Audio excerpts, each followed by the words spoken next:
Hello once again everyone, it is Jello here, and today we will be comparing the performance between two Gigabyte graphics cards, which are the 4GB RX570 and the 4GB GTX 1650 OC. So how do they compare to each other, and which is the better buy? But before we get into it, I'd like to thank Joyo Marketing for providing me these samples.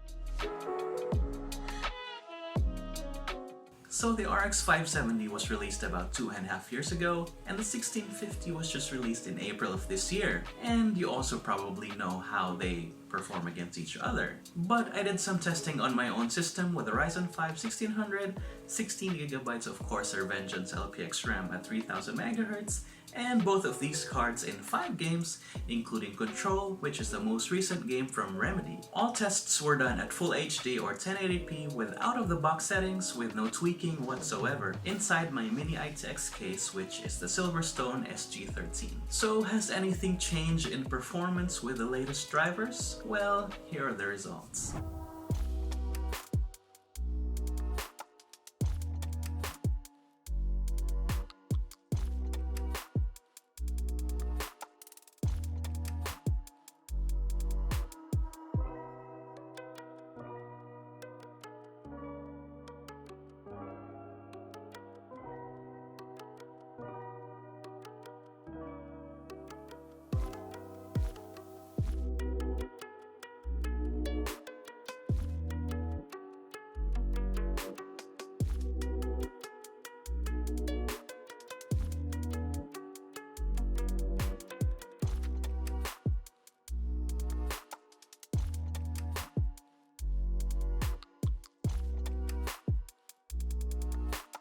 In Assassin's Creed Odyssey, Shadow of the Tomb Raider, and Apex Legends, the performance between the two graphics cards are not that far off. I think it's because the 1650 is overclocked out of the box. However, with PUBG, they have a difference of 11 frames per second on average, and the difference is even wider with the minimum frame rates, which is at 24 frames per second. Also in Control, the RX570 takes the lead with 13 more average frames and 9 more frames per second in the minimums. So in the 5 games that we tested, the RX570 is the winner based on the performance alone. It is roughly about 10% faster than the GTX 1650 OC. If we also look at the build quality and aesthetics, I'd still say that the RX570 takes the win. It has a backplate which not only adds to the looks of the card, but also adds to the rigidity. Unlike the 1650, it does not have a backplate. The side of the RX570 has a Gigabyte logo which is RGB and can be controlled using the RGB Fusion software, while the 1650 doesn't have RGB at all. The RX570 has also more display outputs than the GTX 1650. For the temperatures while gaming, the 1650 has the win in this category. It only reached a maximum of 67 degrees Celsius with its default fan curve, while the RX570 reached up to a maximum of 75 degrees. However, I consider this pretty good considering that they were both tested inside the Silverstone SG13 without any fans blowing directly at them. Both of the cards are also small enough which will fit in most cases in the market. Now, since the GTX 1650 does not require a power connector, this also means that it is more efficient than the RX570, which does require a power connector.